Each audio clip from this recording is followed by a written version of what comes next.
All trustees are present except for Ms. Patty Robinson. Welcome. This meeting is being broadcast live and recorded. The recording of webcasts may capture images and sounds of those attending the meeting. Would you please stand for the Pledge of Allegiance?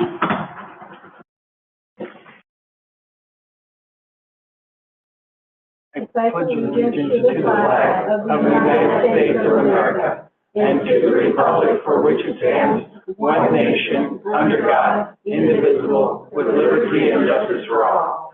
Thank you.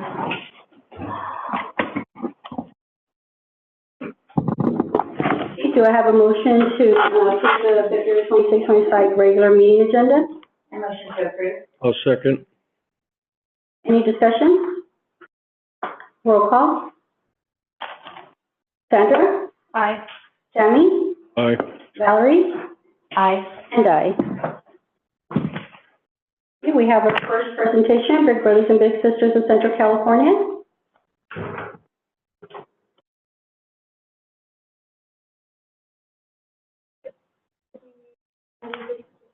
Okay, have a seat.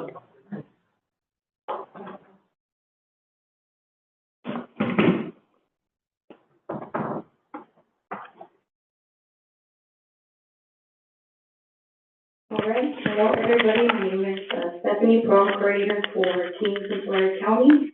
I'm here to present for Big Brothers and Big Sisters as the program manager and as well. Currently here in Oregon, we have 3 school sites: John C. Fremont, John Muir, and Mark Twain. This is when we established Fremont Elementary School in 2019. Mark Twain High School Bigs program was established in 2020. And John Muir Middle School was established in 2022. So this is a little bit of our data from the school year of 2024 and 2025. So our gender of littles, and then we have 51% for female, 49% for male. And then gender of the bigs, we have 87% female and then 13% male. So this is our youth outcome survey. So you can see here we have the increase in positive relationship with family involvement at 99%. And this data is collected in our youth outcome survey that we do with the kids. And then increase in positive relationship with school environment at 99%. Increase in emotional regulation at 90%. Decline in risky behavior and bullying at 91%. And decline in risky behavior and school discipline at 96%. And then we have strength of relationships. So we ask the littles if they feel safe with their big, and it is at 100%. If they seek advice from their big, and it is at 94%. Believe their big can help with solving a problem, 86%. And the importance of relationship with their big at 86%. And that is the little's growth development with their big after being matched for 1 year. So these are some benefits that the program offers to the littles: increased self-esteem, greater tolerance, improved social skills, improved academic skills, improved school attendance, sense of belonging, and then decline in risky behavior. And then for the bigs, exclusive scholarship opportunities, letters of rec, validation of community service, mentoring experience, jumpstart career aspirations, communication skills, and resume builder. And then we do activities with the bigs and littles during program. So we do educational hands-on curriculum. We also do a Thanksgiving sponsorship. We do an annual holiday party. We also have a Dutch Bros adopt a family. So we select a few families that we serve, and then Dutch Bros provides gifts to every single person in that family. And then we also have had our Big Brother of the Year from Corcoran High School, who is now a college big, who is still a big in the program. And the Big of the Year, we celebrated it in January. And then We have scholarship breakfast, so that's whenever we do a breakfast for the bigs who apply for our scholarship. And then we have summer events, pool party, and then backpack and school supplies giveaway. So this is a parent testimonial. Jenny Reyes.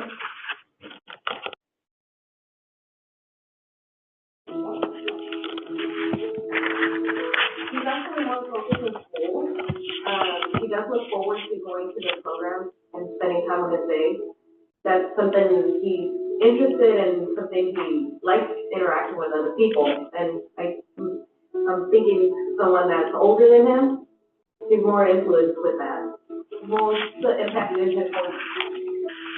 He's not very focused in doing his schoolwork, so he goes getting behind. And I know that they helped him catch up on his work and be able to pass his classes. He has struggled a lot with behavior. He tells him he needs to relax and think about his actions before he does this stuff. Glad that they gave him that advice, and he's actually taking it. He told me that he talked to his dad about his situation, and he's actually more relaxed around his family. He's had anger problems, but now it seems like they get along more and they're actually talking about what they're going to do for next big. And so it has changed him in school life and time away from the house instead of just coming straight from school and coming home and being on the video games. He's actually interacting with kids and being out and running around. Thank you so much for taking time out of his schedule and interacting with my child and making his life a little bit easier and being able to talk to somebody his age. I know me as a parent, he might not come and tell me all his problems, but I'm hoping with his age he's able to talk to me and get the guidance he needs. When I first started out as the Big Brothers program, at first I was really scared that I wouldn't do much of a good job mentoring my little, but as time went on, I felt more confident in what I was doing. I felt like I was doing my job properly, and I'm not only helping out my little, but I'm helping out other little from time to time, but the big aren't able. So comparing my experiences then to now, it's improved a lot. And now I feel confident to say I can say that this program is definitely one of the better moments of my life. I don't regret ever joining this program, especially because I love helping a bunch of people, no matter like what their ages were. And for anyone who's doubting wanting to join the program, all I have to say is give it a chance, and I guarantee you, you will like it.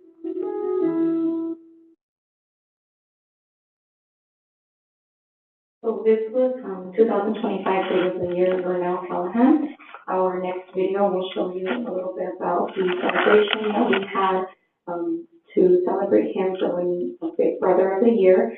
So we do select our nominations. We nominate students from every county that we serve, and we have the honor to award a student from here, from Corcoran, to win this award.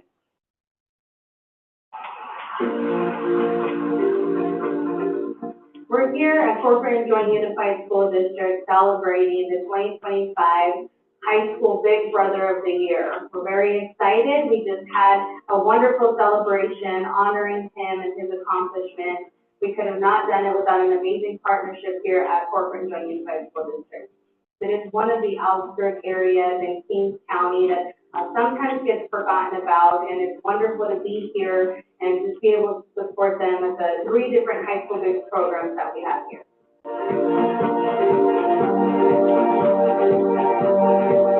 I've been involved with Big Brothers Big Sisters as a high school administrator, both here in Corcoran and in Lemoore. And we've just seen the benefits of the program and the impact on our kids. I've had a personal experience with Big Brothers Big Sisters.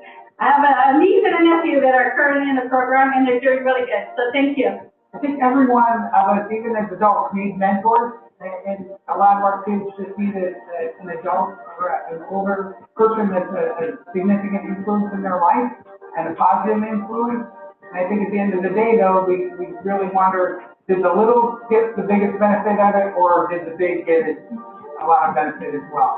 Sometimes we need somebody else outside of the family that can guide us, because believe me, I have 9 brothers and sisters, and a lot of the times it was difficult to communicate with them, but when having a friend outside that has different interests, it really helps. I've seen the growth in my niece and my nephew, and then the opportunities they have to go outside their homes and be with different people, it means so much to them. So I'm very happy that you're here, and I'm happy that hopefully we'll continue on to grow more.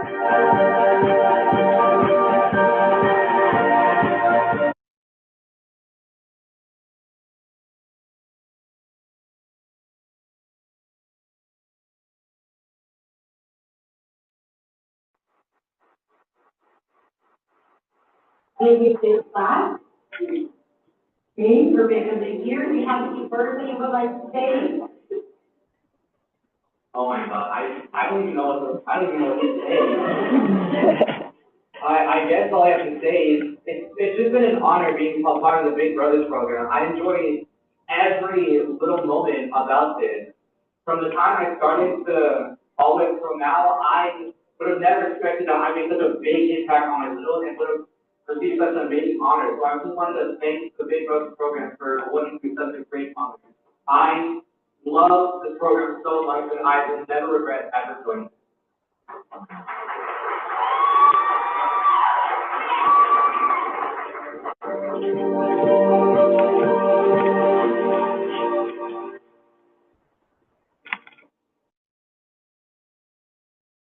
So we have grown. A mentor is not someone who walks ahead of you to show you how they did it. A mentor walks alongside you to show you what you can do alone. So thank you for your continued partnership and for allowing us to ignite potential.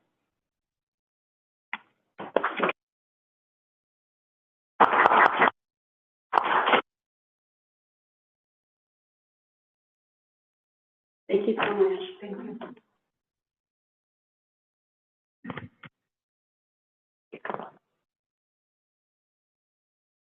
you. Middle and high school? Middle school first.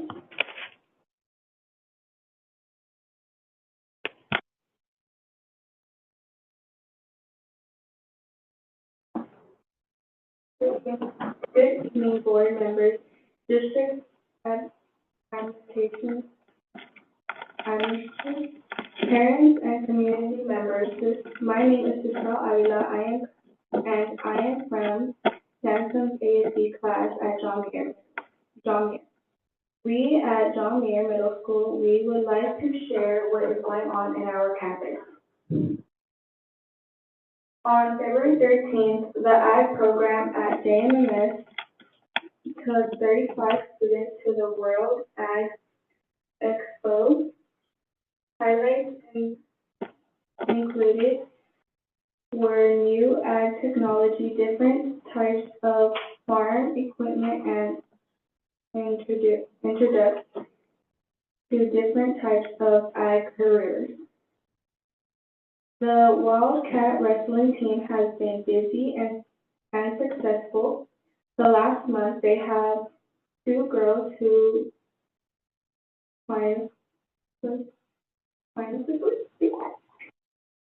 for the state championships in Tulare, and 4 boys that have qualified for the state championships in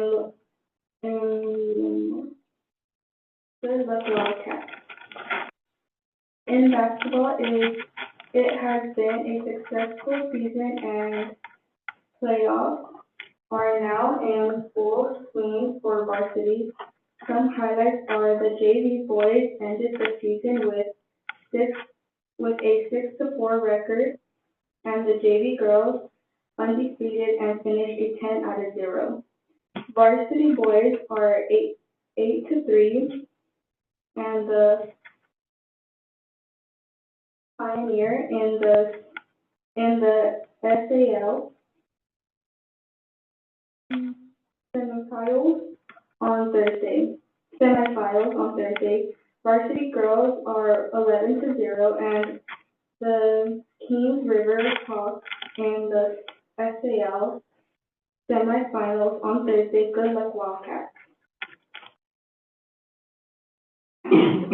The JMMS Club Chess Club took a team of 5 to a tournament in Clovis last weekend and had Bentley Gomez medal had Bentley Gomez a medal.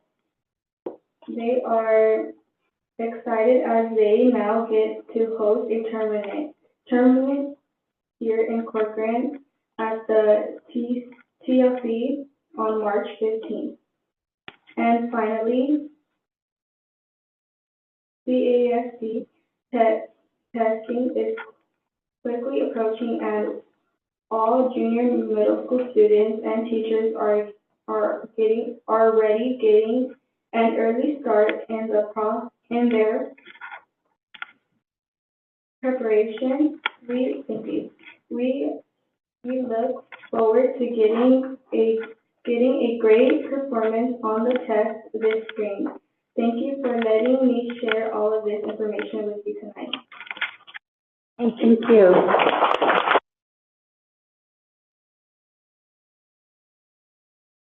High school report. Superintendent report. Good evening.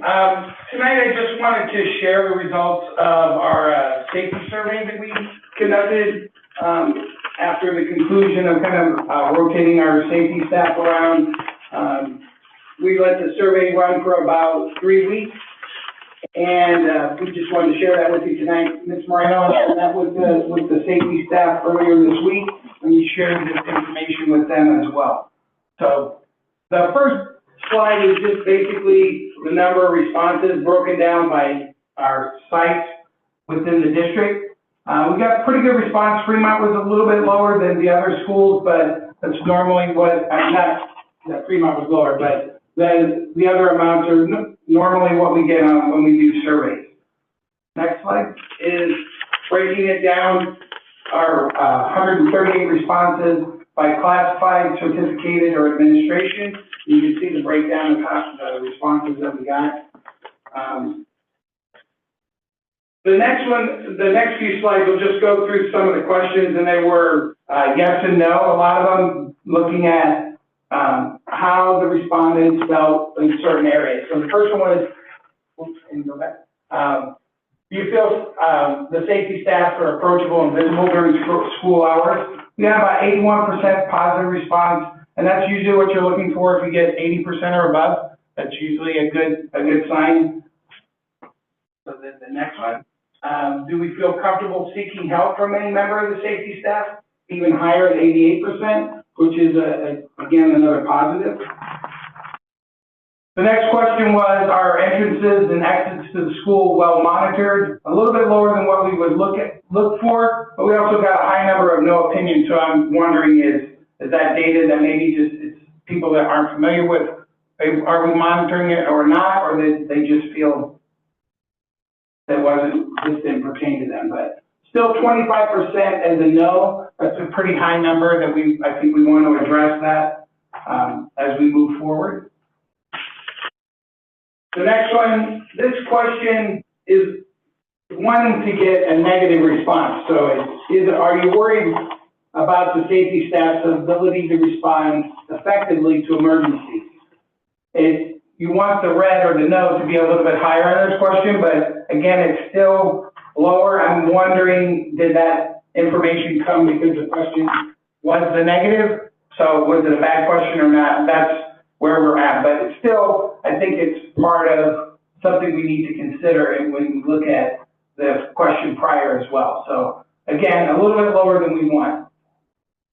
The next question is around, were you informed about the change in the safety staff? And this was not a good response, because this shows that we didn't do a good job of communicating to our staff what we were doing and what we were trying to accomplish. So we need to do a better job of that and getting that information out when we rotated staff, that we were looking for input on how we're doing at the other sites, and to make sure that the other sites got to know all of our current security staff as opposed to just the high school in John Muir. Next one, how do you feel about the safety staff's new arrangement?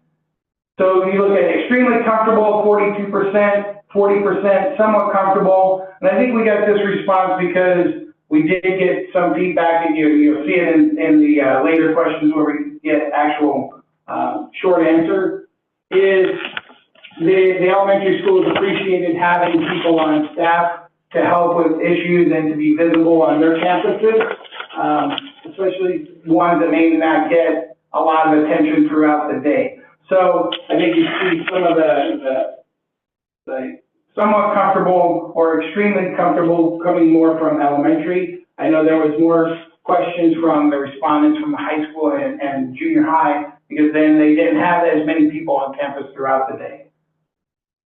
Next one. How important is it for safety staff to develop relationships with students and staff? You see 1 to 5, 5 being most effective, 91% are at a 5. So everyone does realize that it's important for us to develop good relationships with our staff and our safety staff and our students as well. Rotating safety staff, so basically again on the same scale, 1 to 5, how effective do you think it was rotating our staff in addressing safety concerns across the site? Again, I think you see a little more spread out response based on the elementary schools feeling that they had someone on campus, and you'll see that in the short answer that they appreciated that.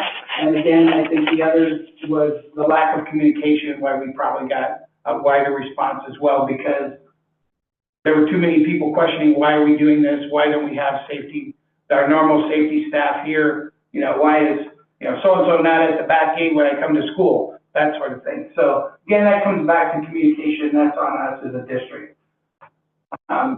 Next. So here we're kind of breaking into 138 responses. So I'll be honest, I used AI to kind of summarize it for me. And I guess it's one of the new technologies that we take advantage of. But this was a short answer of what are the benefits of rotating the staff. So the top 3 responses were around familiarity and relationships, 2, site-specific knowledge and consistency, and 3, security, presence, and effectiveness. And you can kind of read through the responses. I think that they did feel more comfortable getting to know the safety personnel, which can lead to trust and having people more comfortable with it. But then they also brought up in that number 1, the students struggle with maybe developing a good rapport with that staff and feeling comfortable. And that was something you got a lot from the respondents from the high school and from John Muir. Number 2, again, security staff rotating between to get a better understanding of environment policies and the needs. Again, they argue that consistency is critical for success. So you're seeing from the responses, they want our staff available and visible, but they also see the importance of having consistency in what we're doing as well. And then 3, the presence on campus, being inconsistent, with some schools not seeing safety staff regularly. I think that came more from the elementary schools. And then mixed opinions on, do we have coverage at all sites versus the continuity and accountability of being consistent with people on campus. Okay, next one. Now we went back to kind of a scale, and we had a few questions like this where there's a scaled response and then a narrative at the end. So on a scale 1 to 5, how effective do you think having a dedicated site assigned staff to maintain school safety? Again, overwhelmingly high for 4 and 5, being that the staff appreciates having someone that they know and are comfortable with. So we'll go to the next one. And then the benefits of the site assigned safety staff, and these were around increased safety and security, building relationship and trust, and then consistency and efficiency were the top 3 and kind of themes that came out in the comments. How safe do we feel at school? 1 to 5, 1 being the lowest, 5 being the highest. I would look probably more at 4 to 5 as you're consistent. And here we're at about 71%. Although it's a little bit lower, I think when we look back at our survey data that we did for LCAP last year, it was a much lower percentage of students and staff that felt safe on campus. So that's, I think, a positive for our staff, especially with them being more visible and out amongst all the schools. The next one. Do we believe the current safety staff structure meets the needs of your school?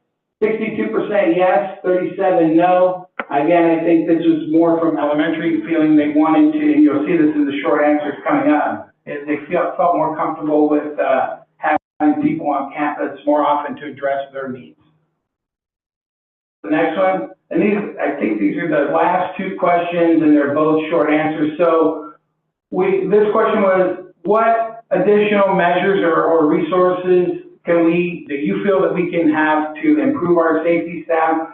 So one was increased security presence, and that was full-time safety personnel, including additional help at high school and middle school, but I think a lot of it came also from the elementary school, having people that are visible.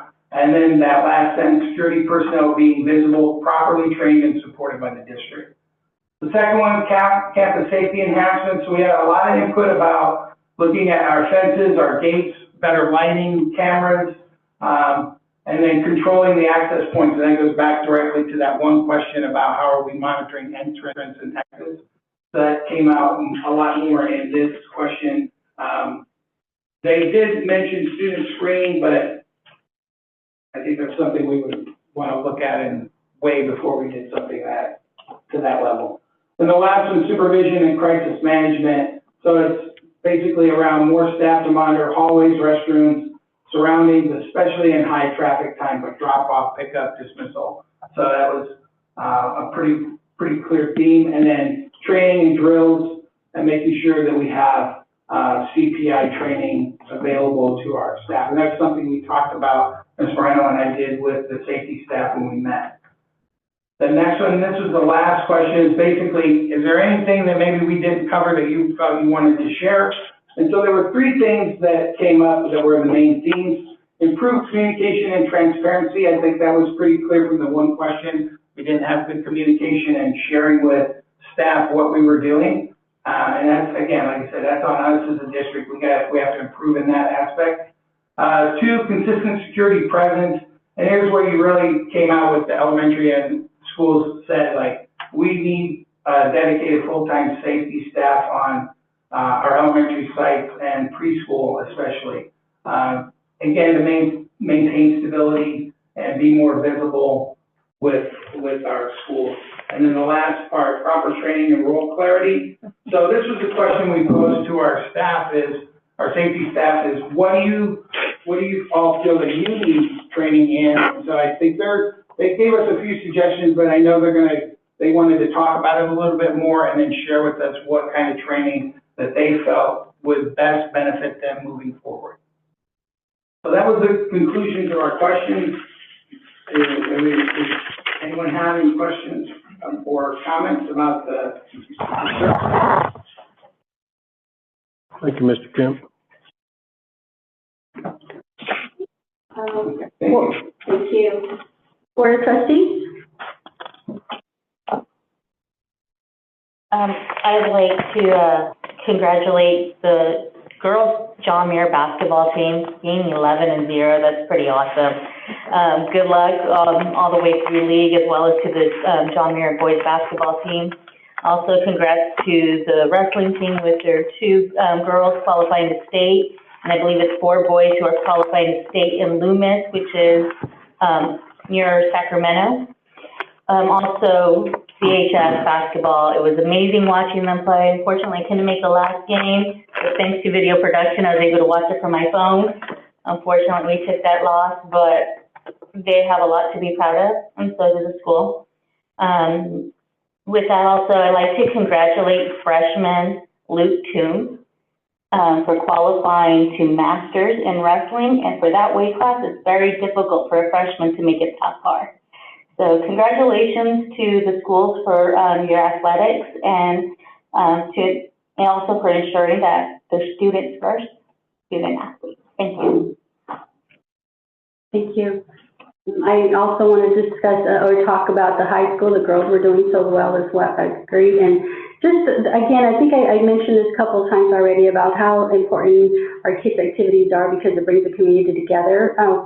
Not being able to find a seat to last game was just incredible. I really, really enjoyed that. For the adult school, I was able to witness a couple of classes they had for the the operator for the forklift, and I noticed that we had a lot of people from outside the community as well. So having a community where people come to train, it's incredible. So I appreciate that, and I appreciate the efforts, and I hope that we can add more classes as well. Thank you. Anyone else? No, okay. Corcoran Faculty Association, CFA. Are they on? Nope. Okay. How about California School Employees Association, CSEA? Nope. Hi. I am back after a basketball hiatus. It was a long, very stressful season, unfortunately. But, so, good evening, everyone. Dr. Sandoval, CSEA Chapter President. So I really don't have a full report for you guys. We've mainly just been finishing up negotiations with the district, wrapping all that up, getting that ready to complete, to kind of just focus on finishing out the school year and get tying up all the loose ends before we finish off the 24-25 school year. So everything's been, quiet. Everybody's been just cooperating, teamwork, and everybody.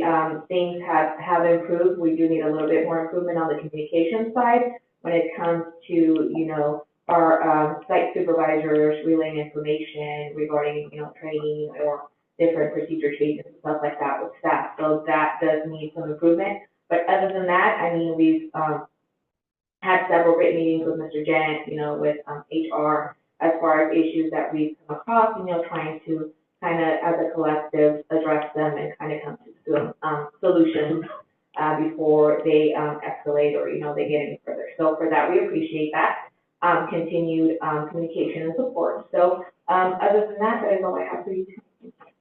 Thank you. Other reports? Local control and accountability plan, mid-year update, Elizabeth Mendoza. We're going to talk about data. I have the report that is showcased there, so I will hand that out to you. That way you're not squinting at the presentation. I appreciate that.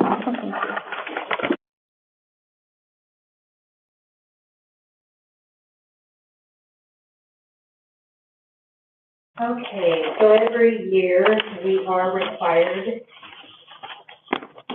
to have this mid-year update. So what I'm going to do is I'm not going to compare to last school year. What I'm going to be doing is letting you know if we're moving or progressing to meet our 3-year outcome. So on this report, you will see our LCAP goal number 1, and then the metric, the mid-year progress, and the target data. So that's what I'll do. So I'll go over the priority as a whole, give an overview, and then if you have any questions, let me know. So our first goal is to develop a broad-based educational program that incorporates multi-tiered systems of support to enhance students' academic, social, and emotional growth. In that area, we do have priority 1, which are basic services for conditions of learning, where we monitor teachers that are appropriately assigned, that students have the sufficient access to instructional materials, and that facilities are in good order. Our progress as of December 31st, for the first and second portion of this priority, having teachers appropriately assigned and facilities in good repair, we are moving towards our target data in the 3 years, so we're moving in a positive direction there. As far as teachers being misassigned, that is where we are not increasing into that area. In priority 2, we have the implementation of state standards. So that means that we are adopting standards and really emphasizing them at the school site. And the second portion of that is how the programs and services enable English learners to access those standards.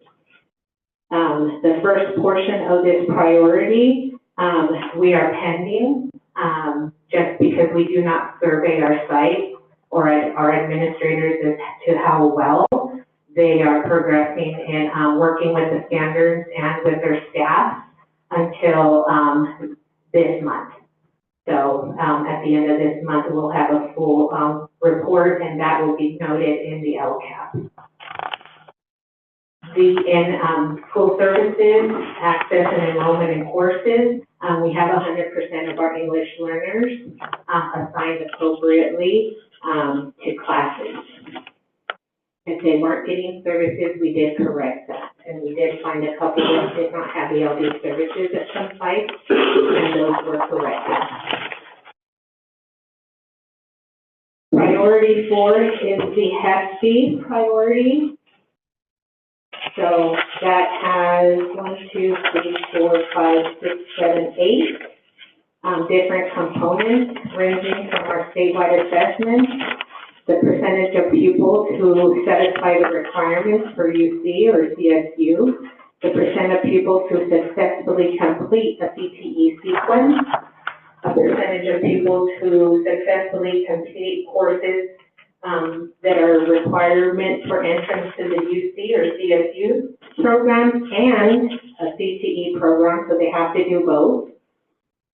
And the percentage of students, EL students who make progress, 1 year's progress towards English proficiency. The EL reclassification rate is included, as well as the percentage of pupils who have passed an AP exam, and percentage of pupils who participate in and demonstrate college preparedness in the EAP, which is an additional report on the dashboard. In that area, our CAP scores took a slight dip in ELA. They took a dip in math, so we're not progressing towards that 3rd year mark. The percent of pupils who have satisfied requirements, the ELs that have made 1 year's growth, and our reclassification, so those are the green areas, those we are meeting. Actually, we've either met or we have exceeded where the target was in 3 years.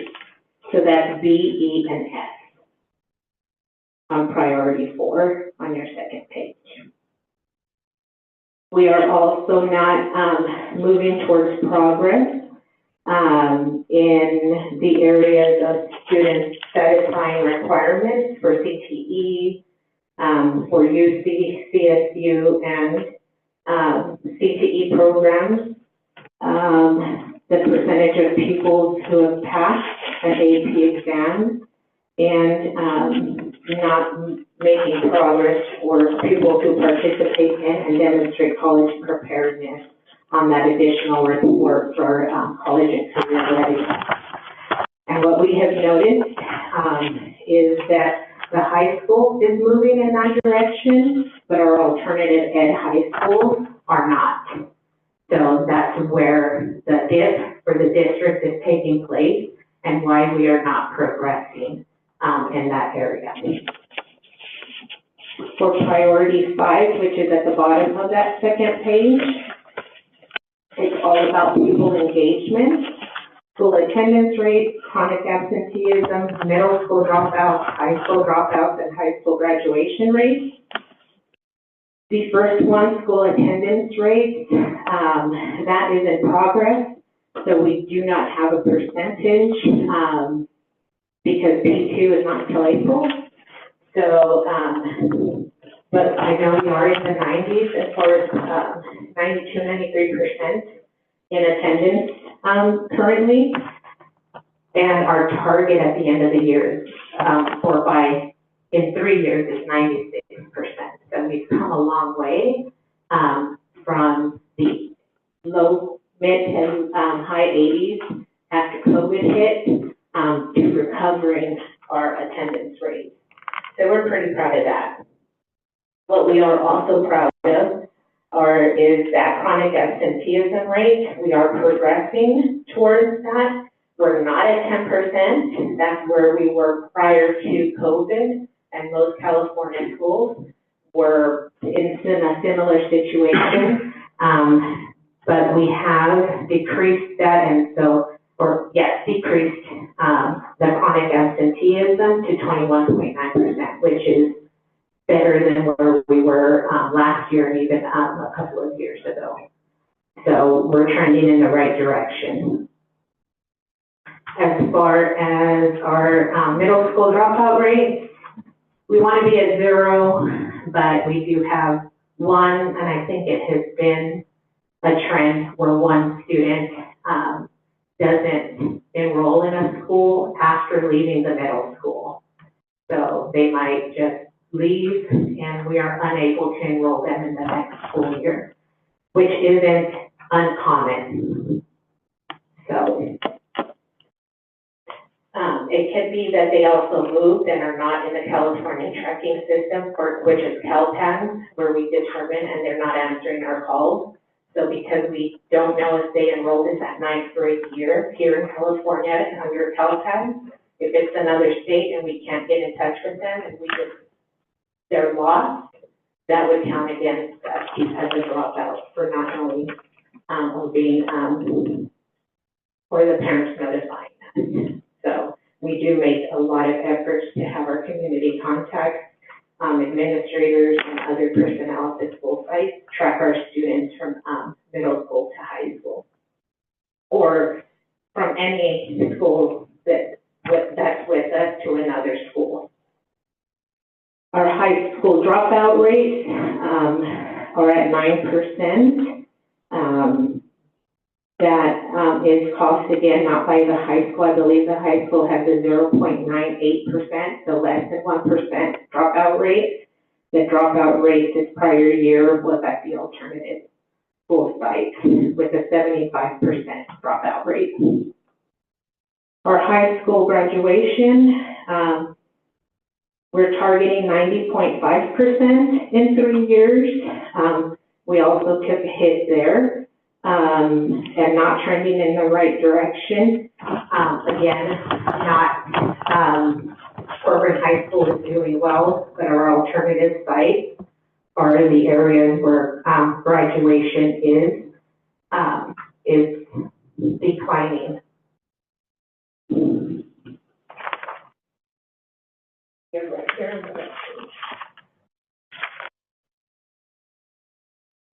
Under priority 6, school climate, we have suspensions and expulsion rates and other measures that can be surveyed to get a sense of safety and school connectedness. In the first 2, suspension rates and expulsion rates, we are increasing in those areas instead of decreasing. So.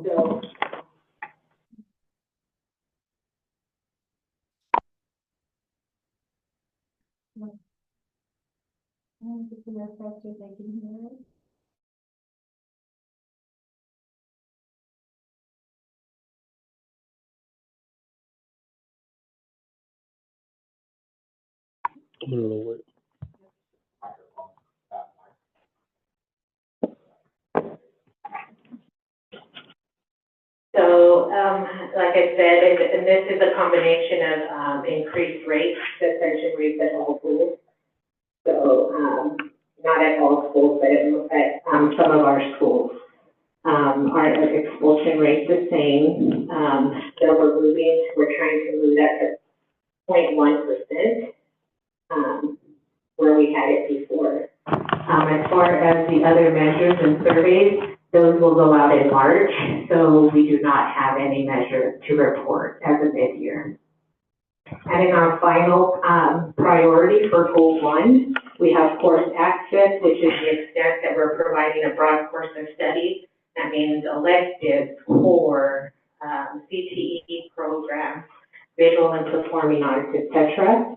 Programs and services developed and provided to unduplicated pupils, and programs developed and provided to individuals with exceptional needs. We are meeting in all those areas.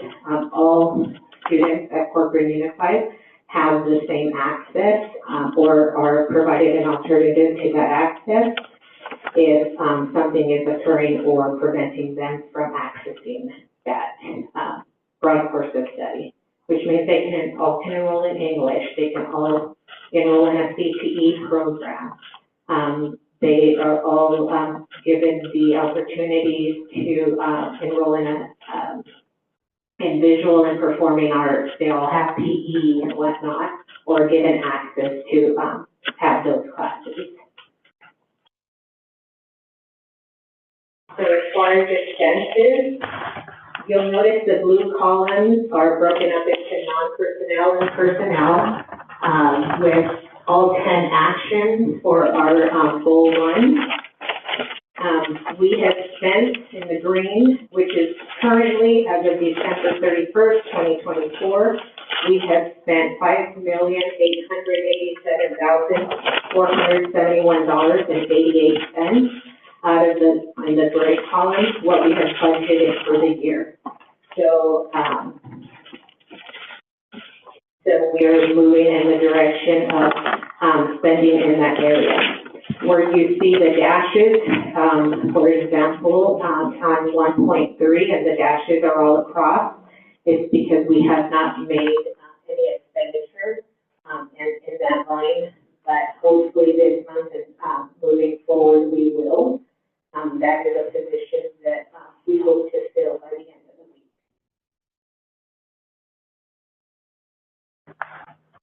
Goal 2 is to create a welcoming environment, a welcoming, safe, and nurturing school environment that fosters parent involved engagement and collaboration. So we have the priorities, priority 3 for parent involvement, which includes parent input. It includes participation of unduplicated pupils' parents, and parental participation of parents for individuals with exceptional needs. And our surveys, again, have not been sent out, so we don't have that information, but we are sending home a monthly parent engagement newsletter that shows the entire district events. So Mark Twain, Bret Hart, Fremont, junior high, high school, all the events are on a page, and we are providing parents like a quick snippet of, like this month, we sent out, for March, it will be about conferences and what to expect at conferences, and maybe questions that they can ask their teachers. So just providing parents a little extra support in different areas. The January newsletter had information about coming back and what to expect when students come back, and maybe some ideas of restoring their schedules, because we know kids' schedules they go out those waysides during the winter, at least mine do. So just let parents know we're coming back to school. Here's what you can do to get them used to coming back and being in school. So that we are making progress in that. As far as student engagement, high school graduation, I've kind of discussed that already, so I won't take any more time there. And then in priority 6, which is school climate, suspension, expulsions, and other measures, I covered that in goal 1, so I won't cover that in detail here. But they are metrics that we use to ensure that goal 2 is being met. So So we have 3 actions set for, goal 2. Currently, we are, at $607,343.07. Is in expenditures, and we are trying to hit the target of $1,270,687.33. Final goals, and this one is school specific. So in goal 3, this is the equity multiplier funding that Kings Lake Mission Community and Corporate Academy receive for stability rates. That just means that their students are coming in and out of different schools throughout a certain period of time. So we get this extra funding. It was new last year and will continue if the stability rate is high at those schools. So it is not a given that we will receive those funds every year for each one of those sites. And the amounts differ depending on the students that are there and that are counted in that stability. So here, pertinent to how we're going to measure that students have access to a high quality education and resources for those that have been historically underserved. We are looking at the school attendance rate. Currently, Kings Lake has an 81.9% rate, and that's coming from the school innovation system that tracks all of our attendance. So we're looking at having an increase of at least 1% every year, which in December was not met. And at Mission Community, a 60% attendance rate, which we wanted to maintain the attendance of 95% or higher. And as of December, we're not making progress towards that. This goal is a 1-year goal, just because we have, like I said, the funding can change, schools can drop off, so there could be different changes.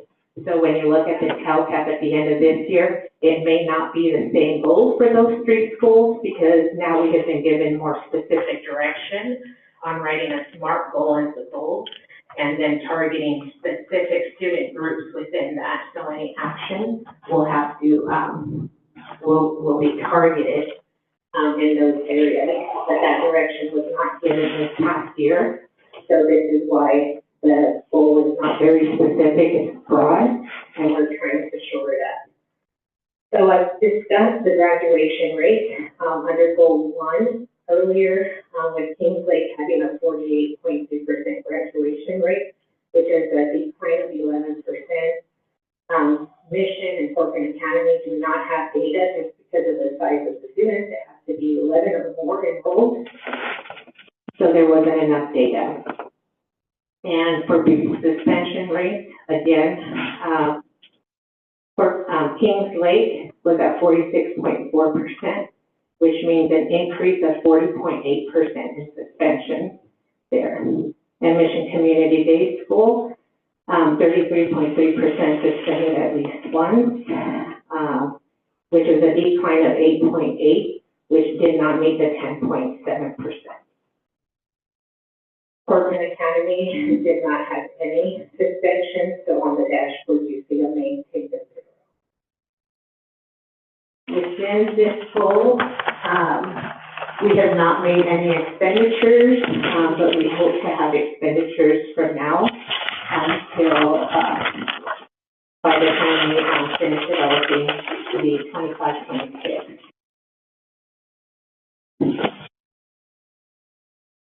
In total, I didn't add goal 3 in this, and it's just because it's a very specific goal that if you look at the prior page for goal 3, that's the expenditures, so I didn't have to repeat it, and it's not included in supplemental concentration.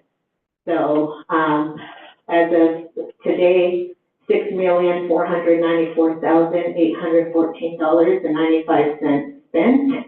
Well, not as of today, sorry, as of December 31st, 2024. That was the expenditure. amount, and, we're targeting to $14,969,001.59 that we have to spend, that's written into the plan. Does that have to be spent by the end of the year? The 14 million? Well, we are allowed to carry it over, but ideally, it should be spent on the students that it was provided for, which means at the end of this year. And every year we have hit the target to spend supplemental concentration. Thank you.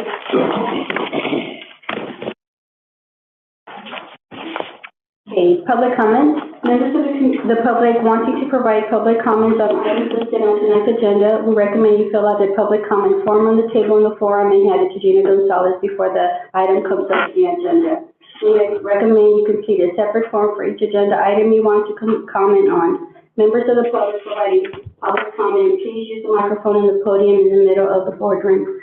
And we do have one public comment, Ms. Dulce Gonzalez.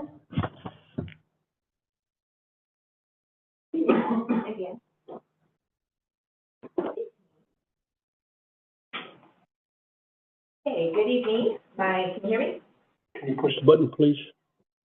There's a talk button there. Good evening. My name is Dulce Gonzalez, and I reside at 405 Business Avenue. I'm here today to speak on behalf of not only myself, but a big majority of the CJUSD parents. We are requesting that the high school administration open up both sides of the stadium for graduation. This year's class of 2025 has well over 200 students expected to graduate. Over the past years, the amount of family members allowed per student has been very limited, and for the past several years, it has only been 10 tickets for each student. We have expressed this for the past several years to CHS through their school site council committees, and they have never really lived into our concerns. Compressing huge numbers of people on one side of the stadium in the peak of summer, where the heat is well over triple digits and the humidity is insane, poses not only a safety hazard for fire codes, but a health hazard due to heat stroke or exhaustion due to the proximity of people without air circulation and body heat from the surrounding crowd. I am a former alumni and graduate of CHS, and let me tell you, I wish that my entire family was able to attend when I graduated instead of only the very limited few allowed. Families will have to choose between what set of grandparents attend, which siblings, and not to mention if you have divorced families with their own separate families, step-siblings, step-parents, and so forth. My child is a senior this year, and we will have to choose who will be able to join us on this momentous occasion that we've been preparing the last 13 years for. We've heard the same excuse over and over again that the students get to decide if they want to open up both sides, if they want to form the graduation year on one side. With all of the technology available now and the huge scoreboard on the field, why can't they form the 25 during morning practice and have it projected on the screen while they are being seated on the field? Why would the students get to decide? This accomplishment is just as much of the parents and families as it is the students, who made sure that they got to school daily and on time for the past 13 years, who made sure they kept up their grades and completed their work, who made sure they stayed out of trouble and focused on school, who made sure that they met all of the requirements to graduate. We parents did, because if it wasn't for our support and dedication, they would not be graduating. Several other schools in our surrounding counties, such as Hanford, Beemore, Tulare, and Visalia, do not limit the amount of family members during their graduation ceremonies. They don't even assign tickets. We are asking that the CHS administration review this information and consider the parents and families' input and request more than the students' opinion. They use the side for about 10 minutes and then it sits vacant while the other side is packed full with families shoulder to shoulder sweating in the hot summer heat. We parents of the class of 2025 did not get to experience a regular H3 promotion as COVID robbed us of that accomplishment. We can work together to find several options that would work, but we parents should not continue to be disregarded from this request. After all, these are our children and we have several more coming to the district. We would hope to get a reply to our request within the next several weeks and have a real discussion. Before you say that it's always been a tradition, traditions are made to be changed and modified to improve with the times and the needs of the community. Thank you. Thank you.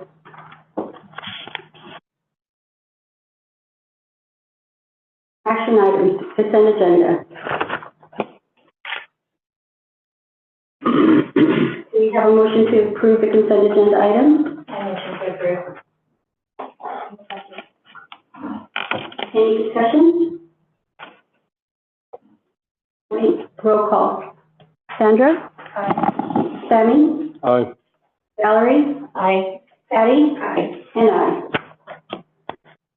Administration, consider the approval of comprehensive school safety plan for John Muir Middle School and Kings Lake Education Center. Elizabeth Mendoza.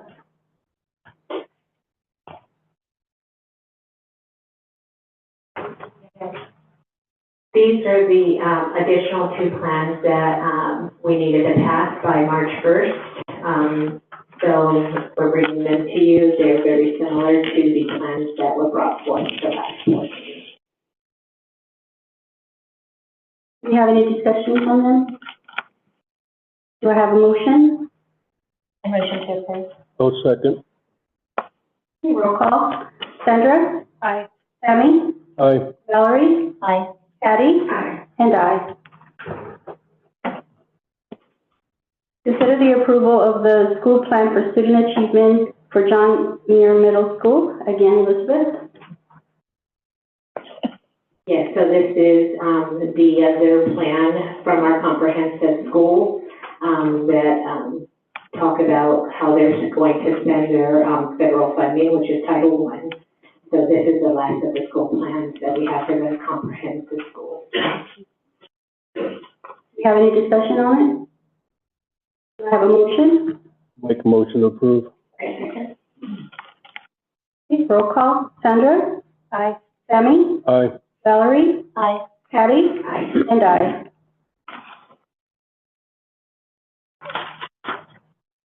Consider the approval of the Menard Lake Preschool Handbook Program. Linda Croft, right?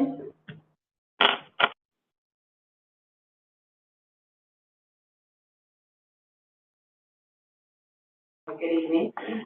So the Monarch program is something that was recommended to me by the director of the Early Childhood Education Center from KCOE, so Kings County Office of Education. It's something that they've been using for the past few years, and she said it's been a lifesaver. It helps them stay compliant with a lot of state regulations that can change from year to year.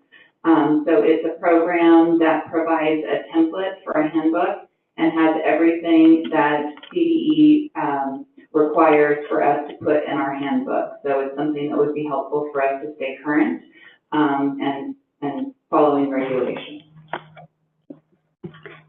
Do I have any discussion? Do I have a motion? A second. Roll call. Sandra? Aye. Sammy? Aye. Valerie? Aye. And Patty? And I.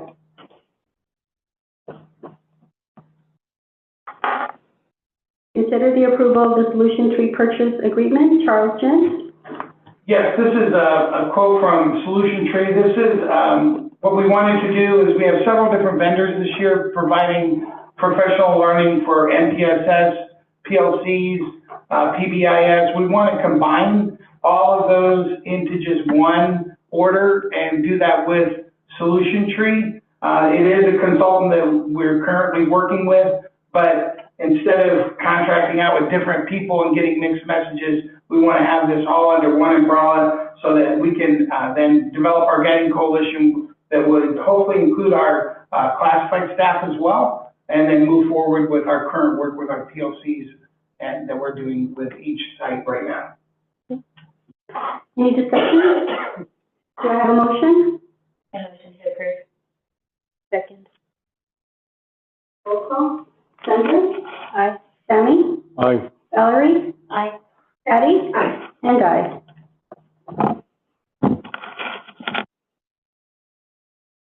Consider the approval of board policy. There's several. There's concepts and roles, comprehensive health education, high school graduation requirements, guidance counseling services, and summer learning programs.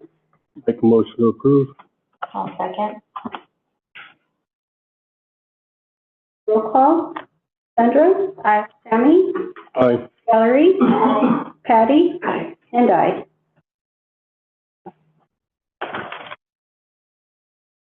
Okay, these following are the ones that we're holding for the first reading of the following policies. We have management of district access and count, food services child nutrition program, food service operations cafeteria fund, free and reduced price meals, employee use of technology, recruitment and selection, employee notifications, temporary substitute personnel, bargaining units, employee safety, recruitment and selections, employee notifications, bargaining units, and employee notifications. We'll go over to business. Consider the acceptance of donations of $2,398 from the California Substance Abuse Treatment Facility, State Prison Incorporated to the Corcoran High School baseball team. Danielle? Included in the packet is the donation form that the California Substance Abuse Treatment Facility and State Prison provided to go towards the baseball team, presented for your approval. Okay. Do I have a motion? I'll make a motion to approve. I'll second. Roll call. Sandra? Aye. Sammy? Aye. Valerie? Aye. Patty? Aye. And aye. Consider the approval of Christie White state-funded construction audit. Danielle? Yes, this is similar to the item that came last meeting, and this is for additional facility projects that we have. So any facility projects that we receive state funding for, we are required to have an audit just to ensure the proper use of the funding. This particular audit agreement is for projects at Mark Twain, Bret Hart, John C. Fremont, and Corcoran High School. Do I have a motion? Motion to approve. Second. Roll call. Sandra? Aye. Sammy? Aye. Valerie? Aye. Patty? Aye. And aye.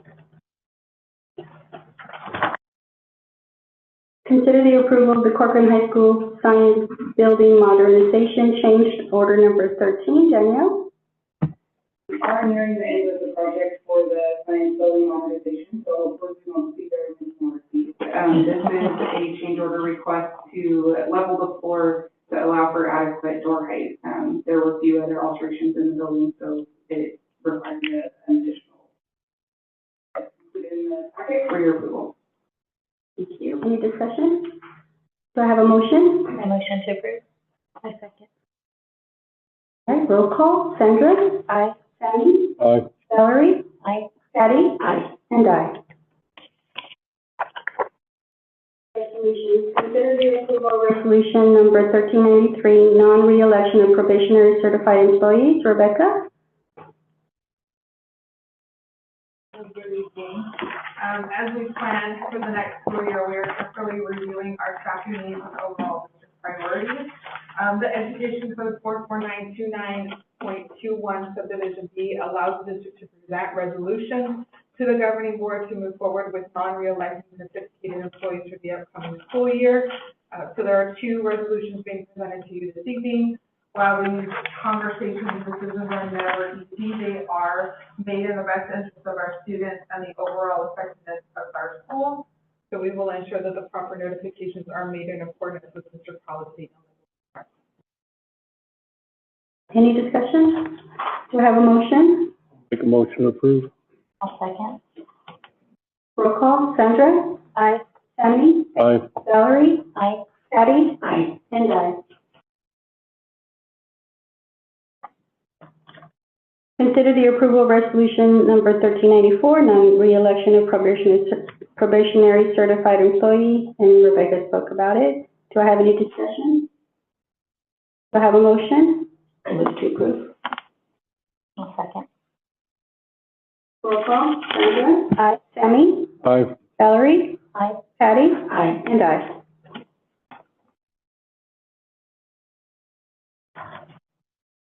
Future agenda items. I would like to see if we can bring back middle school and high school on the same day for the board meeting. I think we lose a lot, by not having them both yet. Thank you. Thanks.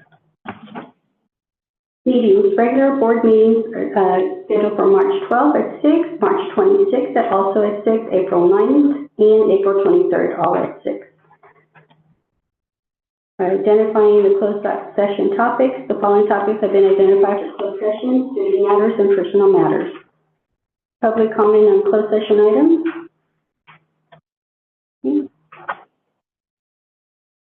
Go ahead and adjourn to closed session at 7:10.